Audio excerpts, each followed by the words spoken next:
Good morning students. आज हम पढ़ेंगे विमीय विश्लेषण, लेकिन विमीय विश्लेषण को पढ़ने से पहले हम पढ़ेंगे अंतर्राष्ट्रीय मात्रक पद्धति और अंतर्राष्ट्रीय मात्रक पद्धति में प्रयुक्त कुछ पूर्व लग्न।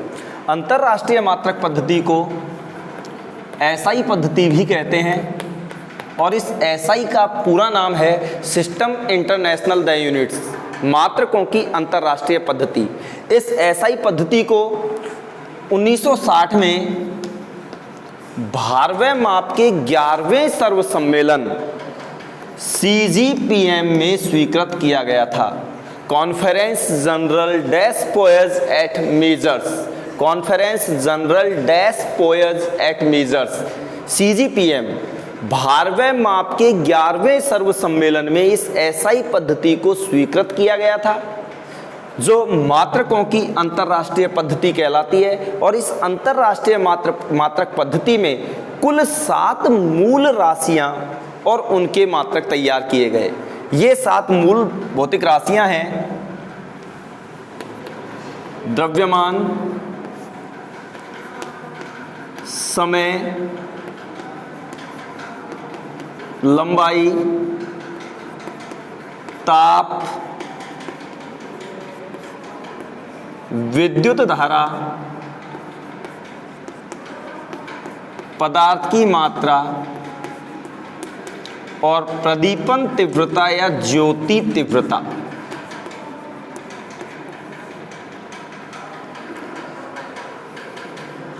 द्रव्यमान, समय, लंबाई, ताप, विद्युत धारा, पदार्थ की मात्रा और ज्योति तीव्रता। द्रव्यमान का मूल मात्रक रखा गया किलोग्राम, समय का सेकंड, लंबाई का मीटर, ताप का केल्विन, विद्युत धारा का एम्पियर, पदार्थ की मात्रा मोल और ज्योति तीव्रता का रखा गया कैंडेला। एक बार फिर मैं बोल दूं, एसआई पद्धति का पूरा नाम अंतर्राष्ट्रीय मात्रक पद्धति है। इसे सन 1960 में 12वें माप के 11वें सर्व सम्मेलन अर्थात CGPM में स्वीकृत किया गया। CGPM का पूरा नाम Conference Generale des Poids et Mesures है। इस अंतर्राष्ट्रीय मात्रक पद्धति में ये 7 मूल राशियां और मूल मात्रक निर्मित किए गए, जिनमें द्रव्यमान, समय, लंबाई, ताप, विद्युत धारा, पदार्थ की मात्रा और ज्योति तीव्रता है, जिनके मात्रक क्रम से kilogram, second, metre, kelvin, ampere, mole और कैंडेला है। अब इस अंतर्राष्ट्रीय मात्रक पद्धति में कुछ पूर्व लग्न प्रयुक्त किए जाते हैं। तो एसआई पद्धति में प्रयुक्त पूर्व लग्न कौन कौन से हैं? एसआई पद्धति में प्रयुक्त पूर्व लग्न, जिनकी सहायता से इन मात्रकों को छोटा अथवा बड़ा किया जा सकता है। जैसे कौन कौन से पूर्व लग्न प्रयुक्त किए जाते हैं, तो उनमें देखिए हम ले सकते हैं deci, centi, milli, micro, nano, pico, femto. Deci 10 की पावर -1, सेंटी 10 की घात -2, 10 की घात -3 मिली, 10 की घात -6 माइक्रो, 10 की घात -9 नैनो, 10 की घात -12, 10 की घात -15 फेमटो। इसके बाद में हम लिख सकते हैं एटो। हमको यहां लिखना है एंगस्ट्रोम।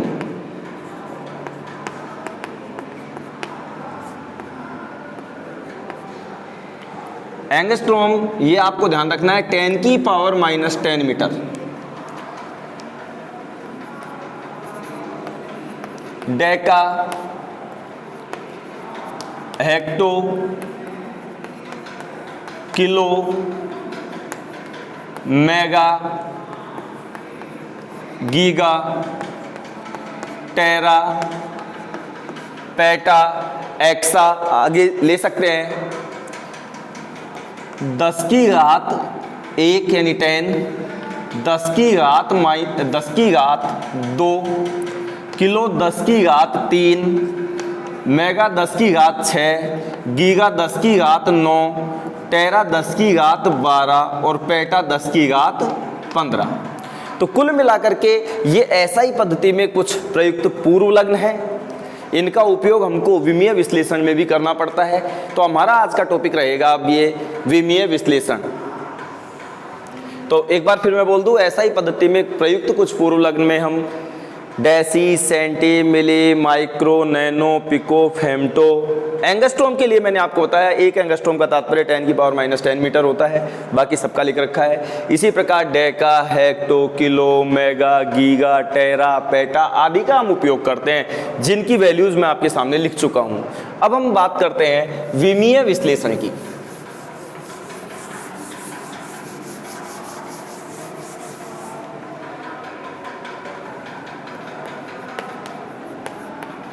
विमीय विश्लेषण,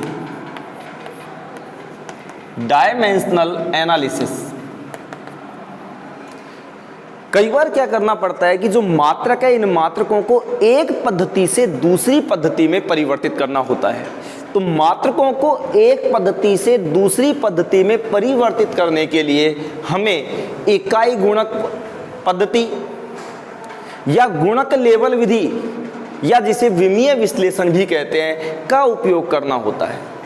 मैं एक बार फिर बोल दूं, जब कभी मात्रकों को एक पद्धति से दूसरी पद्धति में परिवर्तित किया जाता है तो हमें विमीय विश्लेषण का उपयोग करना होता है, जिसे इकाई गुणक पद्धति या गुणक लेवल विधि के नाम से जाना जाता है। इस विमीय विश्लेषण में सबसे बड़ी बात है, प्रत्येक मान को इकाई करके लिखना होता है। जैसे हम एक एक्सप्लेनेशन देते हैं कि एक आपके सामने क्वेश्चन हल करते हैं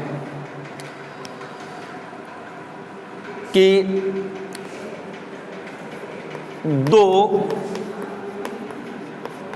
दिन में कितने सेकंड होते हैं। 2 दिन में कितने सेकंड होते हैं। तो इसको इकाई गुणक पद्धति या गुणक लेवल विधि या विमीय विश्लेषण की सहायता से हल किया जा सकता है। यहां हमको क्या करना होता है, देखिए, जैसे 2 दिन में कितने सेकंड होते हैं, तो आप इसको कैसे हल करेंगे। 2 डेज यानी 2 दिन। अब 2 दिन में कितने सेकंड होते हैं वो हमको निकालना है। तो देखिए, आप लिखेंगे 2 डेज बराबर 2 डेज। अब हमको क्या करना है, इस दिन को सेकंड में बदलना है, लेकिन हम जानते हैं, यहां मैं बगल में लिख देता हूं, 1 day is equal to 24 hours. एक दिन में 24 घंटे होते हैं। तो इसको, और 1 घंटे में मैं लिख देता हूं सारी चीजें 60 मिनट होती है, और 1 मिनट में 60 सेकंड होती है। ये तो मैंने जो काम में आने वाली वैल्यूज है वो रख दिया। एक दिन में 24 घंटे होते हैं, 1 घंटे में 60 मिनट होती है, और 1 मिनट में 60 सेकंड होते हैं। अब हमको क्या करना है कि 2 दिन में क्या निकालनी है, सेकंड। उपयोग करना है विमीय विश्लेषण का या इकाई गुणक पद्धति का। तो हमने लिखा 2 डेज बराबर 2 डेज, यानी अब हमको 2 दिन को किस में बदलना है, सेकंड में। अब हमको यहां से हटाना होगा दिन, डेज हटाने हैं। चूंकि हम जानते हैं 1 दिन में 24 घंटे होते हैं, तो इसको मैं ऐसे लिख सकता हूं, देखिए, 1 डे डिवाइड बाई 24 आवर्स, या 24 आवर्स डिवाइड बाई 1 डे। 1 दिन बटा 24 घंटे या 24 घंटे बटा 1 दिन, इन दोनों का तात्पर्य होता है 1।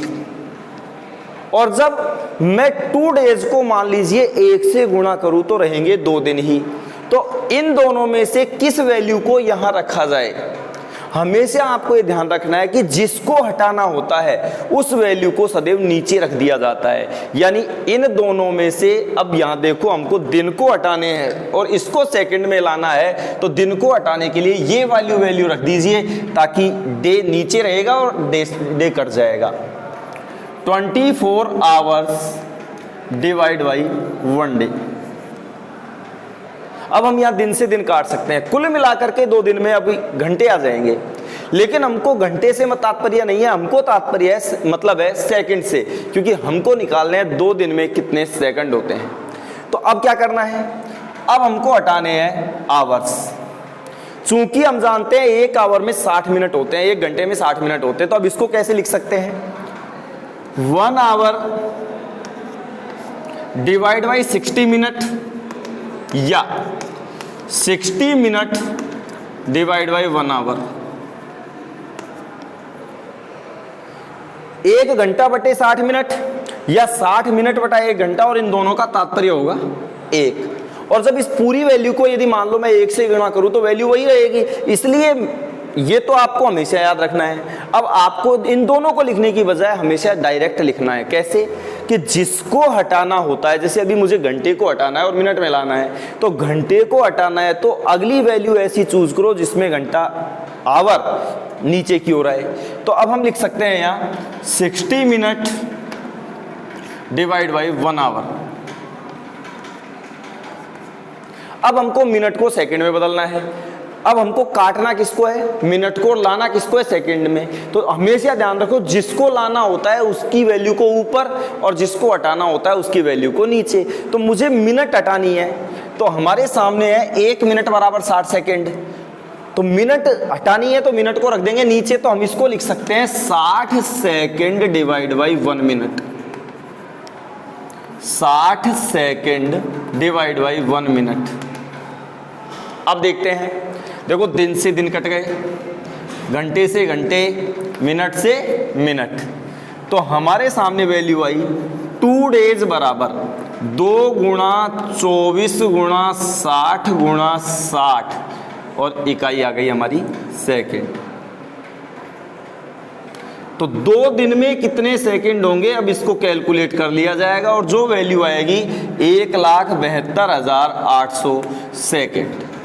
तो कुल मिलाकर के ये आपको हमेशा ध्यान रखना है कि जब भी कभी विमीय विश्लेषण की बात आए या मात्रकों को एक पद्धति से दूसरी पद्धति में परिवर्तित करना हो, तो आपको इस विमीय विश्लेषण का उपयोग करना है और विमीय विश्लेषण की सहायता से एक मात्रक को दूसरे मात्रक में आसानी से बदला जा सकता है। कैसे बदलते हैं मैं आपको फिर बता दूं, जिसको हटाना होता है उसकी वैल्यू को रखेंगे नीचे और जिसको लाना होता है उसकी वैल्यू को रख देंगे ऊपर, और आप उसको कैलकुलेट करते जाइए और उस सवाल को हल कर सकते हैं, बड़ी आसानी से हल हो जाएगा। आप यहाँ कर सकते हैं। यदि किसी को कैलकुलेशन में दिक्कत आए तो इनको मल्टीप्लाई कीजिए और मल्टीप्लाई करने के पश्चात इसका आंसर रख दीजिए। एक और क्वेश्चन करते हैं हम।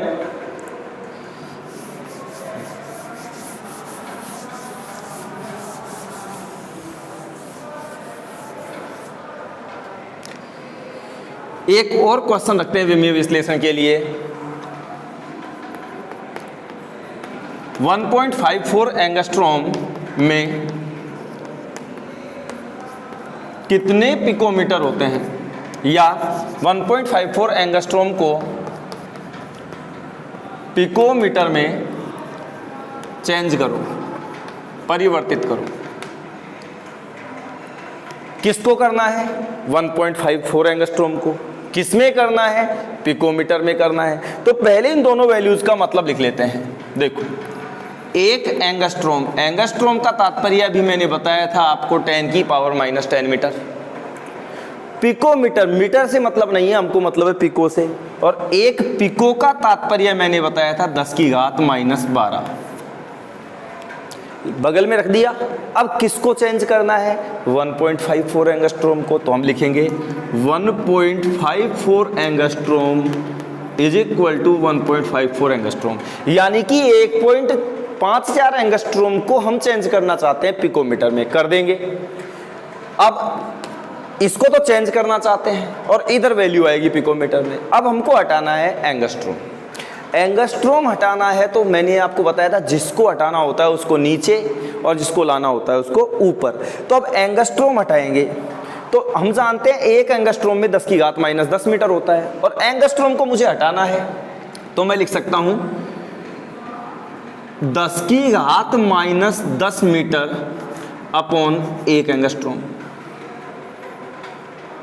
यानी जिसको हटाना होता है उसको नीचे ले आओ। तो मैं यहां लिख दूं 10 की घात माइनस 10 मीटर डिवाइड बाई एक एंगस्ट्रोम।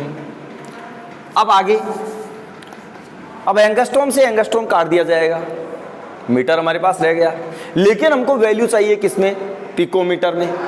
पिकोमीटर में लाना है तो हम जानते हैं एक पिको बराबर 10 की पावर माइनस 12 होती है और पिको आना चाहिए कहां, ऊपर। तो या तो आप लिख दो एक पिकोमीटर बराबर, या ऐसे रहने दो। तो देखिए अब करते हैं, पिको आना चाहिए ऊपर क्योंकि वैल्यू लानी है, तो एक पिको बटे 10 की घात माइनस 12, एक पिको बटे 10 की घात माइनस 12। एंगस्ट्रोम से कट जाएगा एंगस्ट्रोम, तो हमारे पास वैल्यू बची 1.54 इंटू 10 की पावर माइनस 10 तो ऊपर, और 10 की पावर माइनस 12 चला गया ऊपर, तो ये हो गया प्लस का 12, और आगे पिको मीटर। अब देखिए 1.54 इंटू 10 की पावर 2 पिकोमीटर। तो अब आगे और हल करें तो 10 की घात 2 का मतलब 100 होता है, इसको हल कर दे 154 पिकोमीटर आ जाएगा, बराबर 154 या 1.54 इंटू 100 पिकोमीटर, यानी कि 154 पिकोमीटर। तो हमने देखा विमीय विश्लेषण में कि जिस मात्रक को हटाना होता है उसके लिए जब कैलकुलेशन करते हैं तो उस मात्रक की वैल्यू को नीचे रख दें और जिसको लाना होता है उसको ऊपर रख देते हैं। इसके बाद में बात आती है एक लास्ट क्वेश्चन,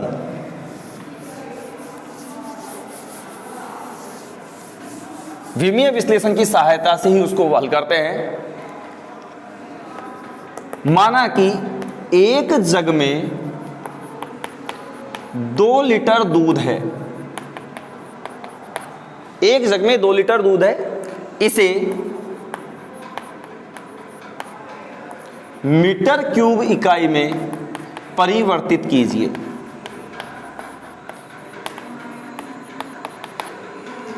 इसके लिए पहले प्रत्येक स्टूडेंट को इन इकाइयों का मतलब पता हो, तो मैं यहां बगल में लिख देता हूं 1 लीटर बराबर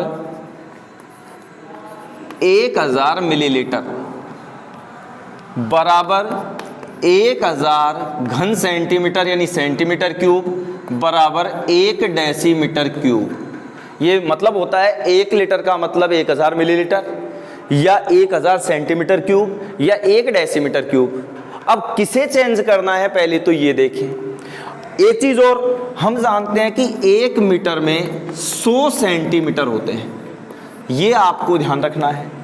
अब हल करते हैं, देखिए एक जग में 2 लीटर दूध है, किसको चेंज करना है, 2 लीटर को, तो हम लिखेंगे 2 litre is equal to 2 litre. अब 2 लीटर में कितने मीटर क्यूब होंगे वो आगे कैलकुलेशन होगी। तो देखिए किसको हटाना है, लीटर को हटाना है, तो इसमें से एक वैल्यू ऐसी रखते हैं जिसमें मीटर शब्द है, और ये रहा हमारे पास 1000 सेंटीमीटर क्यूब।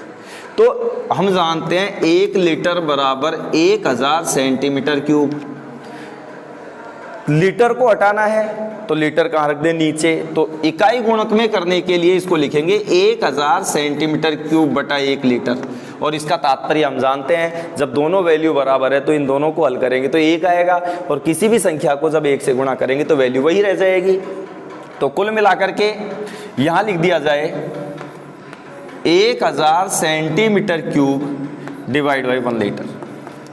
अब लीटर तो कट जाएगा, अब हमारे पास आ गई सेंटीमीटर, लेकिन हम जानते हैं हमको इकाई सेंटीमीटर नहीं चाहता, वो चाहता है मीटर क्यूब। तो चूंकि हम जानते हैं 1 मीटर में कितने होते हैं, 100 सेंटीमीटर, तो इसको पहले तो ये देखिए हम किसको हटाना चाहते हैं, सेंटीमीटर को, और सेंटीमीटर को हटा करके हम लाना चाहते हैं मीटर। तो मीटर लाना चाहते तो मीटर कहाँ आएगा, ऊपर। तो इसको मैं लिख सकता हूं 1 मीटर बटा 100 सेंटीमीटर। लेकिन हमें मीटर नहीं, मीटर क्यूब चाहिए, तो इस पूरे का कर देते हैं क्यूब। तो ये हो जाएगा 1 मीटर क्यूब बटा 100 की घात 3। अब 100 की घात 3 का मतलब यहाँ 10 की घात 2 है और इसकी घात 3, तो 10 की घात 6 सेंटीमीटर क्यूब। 100 गुणा 100 गुणा 100 यानी 10 की घात 6 सेंटीमीटर क्यूब। अब हमको सेंटीमीटर क्यूब हटाना है तो ऐसे की ऐसे रख सकते हैं और मीटर ऊपर आ जाएगा। 1 मीटर क्यूब बटे 10 की घात 6 सेंटीमीटर क्यूब। देखिए लीटर से कट गया और सेंटीमीटर क्यूब से सेंटीमीटर क्यूब, तो हमारे पास बचा 2 लीटर बराबर 1000 को मैं लिख सकता हूँ 10 की घात 3 और 10 की घात 6 जो है 2 लीटर बराबर, लीटर से लीटर कट गया तो बच गया यहाँ 2 गुणा 10 की घात 3। अब 10 की घात 6 से जो नीचे से ऊपर जाएगी तो ये हो जाएगी माइनस की 6। सेंटीमीटर क्यूब से सेंटीमीटर क्यूब और लीटर से लीटर कट गया तो बच गया क्या, मीटर क्यूब।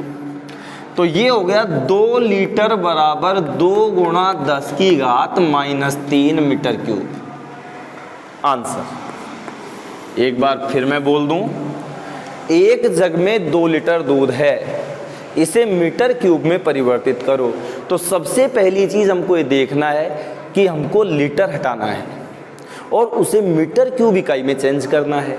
तो लीटर में और मीटर में क्या संबंध है, तो मैंने लिखा 1 लीटर में 1000 मिलीलीटर बराबर 1000 सेंटीमीटर क्यूब बराबर 1 डेसीमीटर क्यूब होता है, सबसे पहली चीज़। और हम जानते हैं 1 मीटर में 100 सेंटीमीटर होते हैं। इसको मैंने हल किया तो 2 लीटर बराबर 2 लीटर। अब 2 लीटर को हमको चेंज करना है मीटर क्यूब में, तो पहले लीटर हटाना है। लीटर हटाने के लिए देखिए हम लिख सकते हैं 1 लीटर बराबर 100 सेंटीमीटर क्यूब। तो इसको हल करें तो पहले देखो 1000 सेंटीमीटर क्यूब बटा 1 लीटर, क्योंकि हमको लीटर हटाना है तो लीटर कहाँ ले आएंगे, नीचे, लीटर से लीटर कट जाएगा। अब सेंटीमीटर क्यूब को हटा करके मीटर क्यूब लाना है तो हम जानते हैं 1 मीटर में 100 सेंटीमीटर होते हैं। चूंकि सेंटीमीटर क्यूब को हटाना है तो सेंटीमीटर नीचे आएगा, तो इसको लिख सकता हूँ 1 मीटर बटा 100 सेंटीमीटर। चूंकि वैल्यू क्यूब में है इस पूरे का क्यूब कर दिया, तो 1 मीटर क्यूब बराबर 100 की घात 3 यानी 10 की घात 6 सेंटीमीटर क्यूब। इस वैल्यू को उठाकर यहाँ रख दिया तो लीटर से लीटर और सेंटीमीटर क्यूब से सेंटीमीटर क्यूब कट गया, तो हमारे पास आया 2 लीटर बराबर 2 गुणा 1000 का मतलब 10 की घात 3 और 10 की घात -6 ऊपर गया तो 6 प्लस का गया तो ऊपर माइनस का 6 बच गया मीटर क्यूब। तो 2 लीटर बराबर 2 गुणा 10 की घात -3 मीटर क्यूब आंसर। धन्यवाद।